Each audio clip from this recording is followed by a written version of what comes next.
முல்லைத்தீவு செம்மலை நாயாறு உள்ளிட்ட இடங்களில் கடியமணல் அகழ்வு முயற்சி, ரவிகரனின் தலையீட்டால் நிறுத்தம். நான் பார்த்த நந்திக்கடல் நூல் வெளியீடு. விரைவில் பதவி விலகும் சுமந்திரன். இலங்கை இந்திய கடத்தொழில் பிரச்சினைக்கு தீர்வு குறித்து பேசும் இலங்கை அமைச்சர். ஊடகவியலாளர் பிரக்தித் எக்னோலிகொடவின் கடத்தல் குறித்து விசாரணைகளை நடத்துமாறு எல்லைகளற்ற செய்தியாளர்கள் அமைப்பு வலியுறுத்தல். அனுர அரசின் மற்றுமொரு எம்பியின் பட்டம் குறித்தும் வெடித்த சர்ச்சை. விட்டு பிரிந்த 116 பணியாளர்கள் கவலை வெளியிட்டுள்ள மஹிந்த ராஜபக்ச.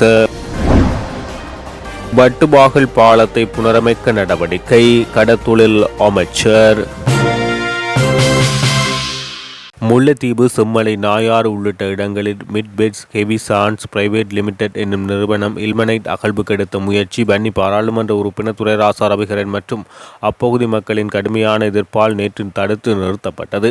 இதேவேளை மக்களுடைய அனுமதியின்றி அத்துமீறி எமது இடங்களில் கனியமணல் அகழ்வு மேற்கொள்ள முடியாதெனவும் உடனடியாக இந்த அகழ்வு முயற்சிகளை கைவிட்டு அங்கிருந்து வெளியேறுமாறு பாராளுமன்ற உறுப்பினர் ரவிகரன் மற்றும் பொதுமக்கள் தமது கடுமையான எதிர்ப்பினை வெளியிட்டனர். ஏற்கனவே கொக்குலாய் பகுதியில் அப்பகுதி மக்கள் இடப்பெயர்வை சந்தித்திருந்த போது மக்களுக்குரிய சுமார் 44 ஏக்கர் வயல் காணிகளை அத்துமீறி அபகரித்து அங்கு கனியமணல் அகழ்வு மேற்கொள்ளப்பட்டிருப்பதை பாராளுமன்ற உறுப்பினர் ரவிகரன் சுட்டிக்காட்டியதுடன் அந்த இடங்கள் மீள் நிரப்பப்படாமல் மிக மோசமாக பாதிக்கப்பட்டிருப்பதாகவும் அங்கு கடலரிப்பு அபாயம் ஏற்பட்டிருப்பதாக மக்கள் தம்மிடம் முறையீடு செய்துள்ளதாகவும் அவர் தெரிவித்துள்ளார். இந்த நிலையில் தற்போது செம்மலை நாயாறு உள்ளிட்ட இடங்களில் கனியமணல் அகழ்வதாலும் செம்மலையில் அமைக்கப்பட்டுள்ள உவர்நீர் தடுப்பை பாதிக்கப்பட்டு பாரிய இனத்தங்கள் ஏற்பட வாய்ப்பிருப்பதையும் மக்கள் வயல் நிலங்கள் குடியிருப்புகள் இதனால் பாதிக்கப்படும் என்பதையும் பாராளுமன்ற உறுப்பினர் ரவிகரன் இதன் போது தெரிவித்துள்ளார். எனவே மக்களுக்கு பாதகமான இந்த கனியமணல் அகழ்வை ஏற்றுக்கொள்ள முடியாதெனவும் தனது கடுமையான எதிர்ப்பினை வெளியிட்டுள்ளார். மக்களை கேளாமல் நீங்கள் வரக்கூடாது.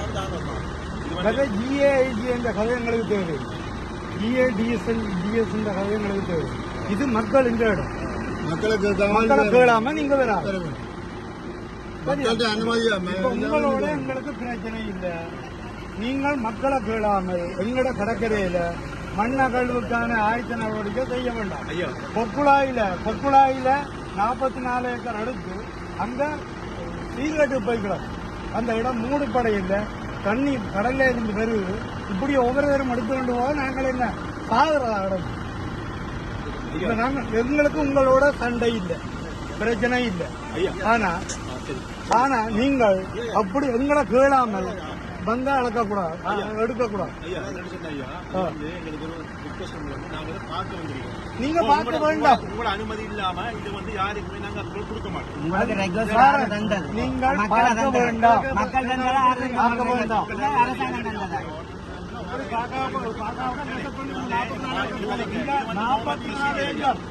கொக்குழாயில அந்த இடத்தை பிள்ளை மண் பிள்ளை என்ன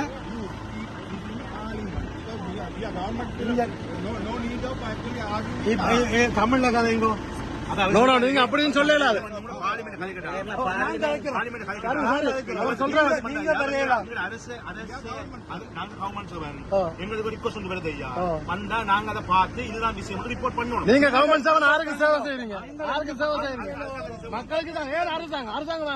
இன்று ஒரு நிறுவனம் கனிய மணல் அகழ்வுக்காக செம்மலை பகுதியும் நாயாற்று பகுதியிலும் அந்த மண் பரிசோதனை செய்வதற்காக நுழைந்திருந்தார்கள். இந்த தகவல் எனக்கு கிடைத்ததை அடுத்து நான் கடத்தொழிலாளர் கூட்டுறவு சங்கங்களின் சமாசத்துக்கும் அறிவிச்சு போட்டு உடனடியாக அந்த இடத்துக்கு போயிருந்தோம்.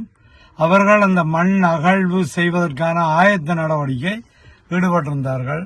இதேபோல் கடந்த ஒரு 2 மாதங்களுக்கு முன்பு அளம்பில் பகுதியிலும் வந்தபோது நாங்கள் தடுத்து நிறுத்தி அவர்களை திருப்பி அனுப்பிவிட்டோம். அதேபோல இன்றைக்கும் அவர்கள் வரும்போது அவர்களை தடுத்து நிறுத்தி அனுப்பிவிட்டோம். அவர்கள் தாங்கள் இந்த பக்கம் வரையில்லையென்று தான் சொல்லி போட்டு போகணும். அதே நேரத்தில் நாங்கள் பொதுமக்களின் அனுமதிகளை கேளாமல் பொதுமக்களின் இடங்களுக்கு நீங்கள் நுழையக்கூடாது. நீங்கள் யார்? எந்த நிறுவனம்?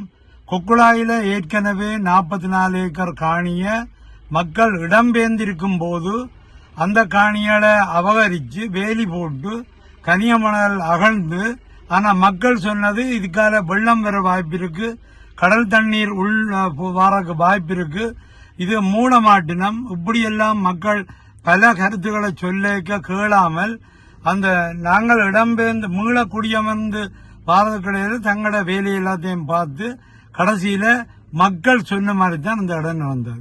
இன்னைக்கு அவியலம் ஒத்துக்கொள்கிறோம், அது தாங்கள் இல்லை, இது வேறையாக்கள். இதெல்லாம் எங்களுக்கு சொல்ல தேவையில்லை. ஆனால் கனியமணல் அகழ்வுக்கு இங்க வர முடியாது. அப்படி வார என்றால் கொக்குழாயில 44 ஏக்கர் அகலப்பட்டதுக்கான தீர்வு மக்களுக்கு கிடைக்கணும். மக்களுக்கு கிடைச்சதுக்கு பிறகு இவியல் அதை பற்றி டிசிசி மீட்டிங்லயோ ஒரு பொருத்தமான கூட்டங்கள்லயோ இதை கலந்துரையாடி ஒரு மக்களின் அபிப்பிராயத்தை கேட்டு முடிவெடுக்கலாமே தவிர மற்றும்படி நாங்கள் இதுல மக்கள் விடமாட்டார்கள். என்னிடமும் ஏற்கனவே இதை பற்றி தெளிவாக சொல்லிக்கொண்டு இன்னைக்கு கூடுதலான அளவு மக்களும் வந்து அந்த இடத்துல தடுத்து நிறுத்தி அவியல் ஓடிட்டு தான் ஓட வச்சான், மக்களால ஓட வச்சான் சொல்லணும். அவியல் போயிட்டோம். ஆனால் வார டிசிசி மீட்டிங்ல நான் இது பற்றி இன்னும் கலைக்க வேண்டி இருக்கும் என்பதை சொல்லிக்கொள்ள விரும்புகிறேன். வடமாகாண அபிவிருத்தி உத்தியோகத்தர் சங்கத்தின் நிர்வாக தெரிவு நேற்று யாழ்ப்பாணம் கலைத்தூது மண்டபத்தில் நடைபெற்றது. இக்கலந்துரையாடலில் வடமாகாணத்தைச் சேர்ந்த சகல அரசு அலுவலகங்கள், திணைக்களங்கள் என்பனவற்றின் அபிவிருத்தி உத்தியோகத்தர்கள் கலந்து கொண்டனர். இதன்போது இந்த சங்கத்தின் தலைவராக விஜயராசா விஜயரூபன் தெரிவு செய்யப்பட்டதோடு செயலாளராக அருளப்பு எட்வர்ட் ஜெப்ரீசன் அவர்களும் பொருளாளராக அமிர்த சுகந்தன் அவர்களும் தெரிவு செய்யப்பட்டதோடு உபதலைவர் உப செயலாளர் தெரிவு செய்யப்பட்டதோடு 16 உறுப்பினர்களும் தெரிவு செய்யப்பட்டனர். முல்லைத்தீவு மாவட்ட கலாச்சார பேரவையின் ஏற்பாட்டில் முல்லைப்பொன் புதுசிகாமணி எழுதிய நான் பாற்ற நந்திக்கடல் நூல் வெளியீட்டு விழா நேற்றைய தினம் முல்லைத்தீவு மாவட்ட செயலக பண்டாரவன்னியன் மாநாட்டு மண்டபத்தில் பிற்பகல் 3 மணிக்கு இடம்பெற்றது. குறித்த வெளியீட்டு நிகழ்வில் பிரதம அதிதியாக முல்லைத்தீவு மாவட்ட அரசாங்க அதிபர் திரு உமாமகேஸ்வரன் கலந்து கொண்டு சிறப்பித்தார். அத்துடன் நூலையும் வெளியிட்டு வைத்தார். வெளியீட்டு உரையினை மாவட்ட மேலதிக அரசாங்க அதிபர் திரு எஸ் குணபாலன் அவர்கள் நிகழ்த்தினார். முல்லைத்தீவு மாவட்ட மூத்த எழுத்தாளர் நிலக்கிளி நாவல் புகழ் பால மனோகரன் அவர்கள் நூல் சார்ந்த திறனாய்வினை முன்வைத்தார். இந்த நிகழ்வில் பண்டி மாவட்ட பாராளுமன்ற உறுப்பினர் துரைராசா ரவிகரன், முன்னாள் மாவட்ட செயலக ஓய்வுநிலை பிரதம கணக்காளர் திரு மா செல்வரட்னம், ஒட்டுசுட்டான் முதல்வர் திரு நாகேந்திர ராசா, முன்னாள் அதிபர்கள், ஏனைய உத்தியோகத்தர்கள், பொதுமக்கள், மாணவர்கள் என பலரும் கலந்து கொண்டனர்.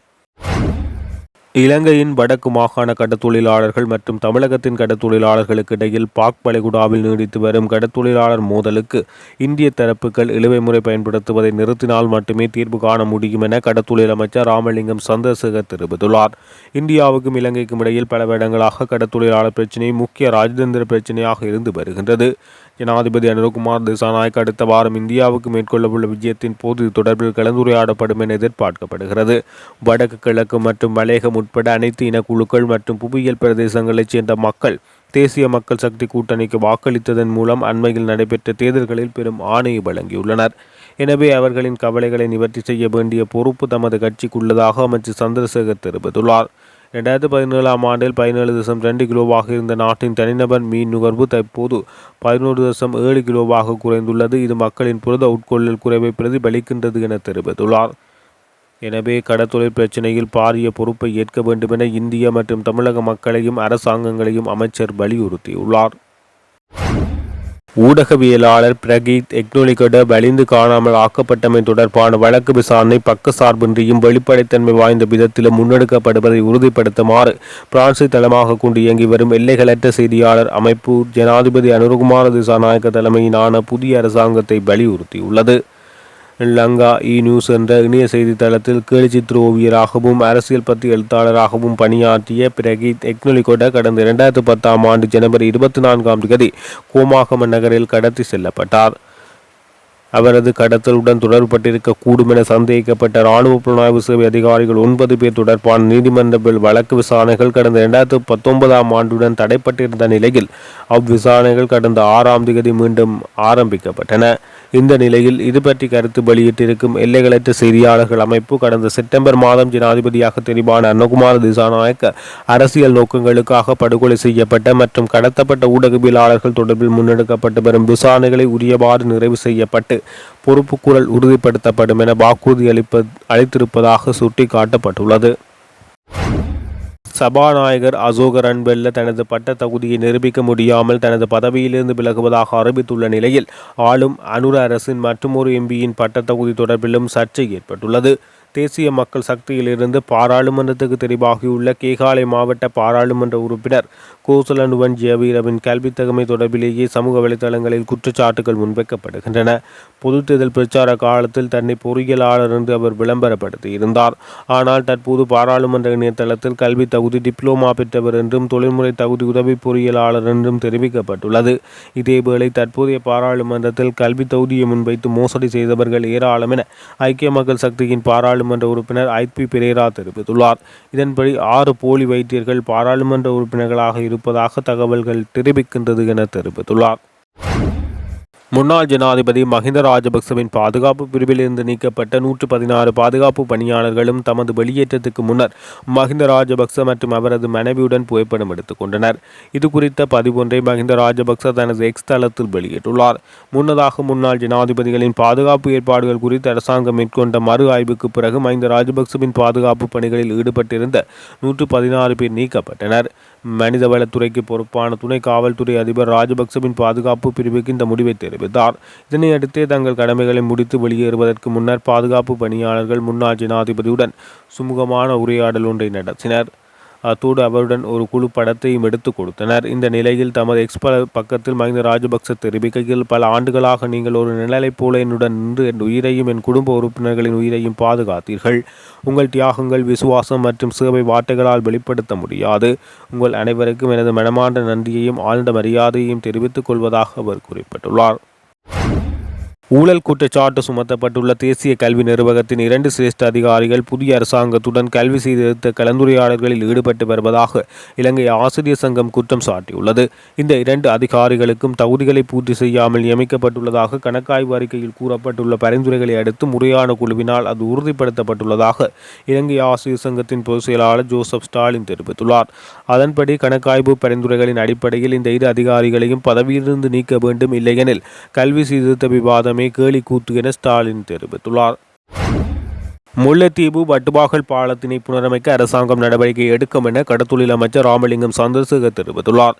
யாழ் மாவட்ட ஒருங்கிணைப்பு குழு கூட்டத்தின் பின்னர் அவர் இதனை தெரிவித்துள்ளார். வட்டுவாகல் பாலம் சுமார் 50 வருடங்களுக்கு மேலாக புனரமைப்பு செய்யப்படாமல் காணப்படுகிறது. சுனாமி அனர்த்தத்தின் போதும் இறுதி யுத்தத்தின் போதும் பாலம் சேதமடைந்த நிலையில் அதனை முழுமையாக புனரமைப்பு செய்யப்படாமல் தற்காலிகமாக திருத்தப்பட்டிருந்தது. மக்கள் பயன்பாட்டில் உள்ள ஆபத்தான பாலமாக வட்டுவாகல் பாலம் காணப்படுவதுடன் மழை காலங்களில் பாலத்துக்கு மேலாக வெள்ளம் பாய்ந்தோடுவதால் பாலத்தினூடான போக்குவரத்து தடை செய்யப்பட்டிருக்கும். இதனால் அப்பகுதி மக்கள் பெரும் சிரமங்களை எதிர்கொள்வதனால் குறித்த பாலத்தினை புதிதாக கட்டி தருமாறு பல ஆண்டு காலமாக முல்லைத்தீவு மக்கள் கோரிக்கை விடுத்து வருகின்றனர். இந்த நிலையில் கடத்தொழில் அமைச்சர் வட்டுவாகல் பாலத்தை புனரமைக்க அரசாங்கம் நடவடிக்கை எடுத்துள்ளதாக ஜாலில் வைத்து தெரிவித்துள்ளார்.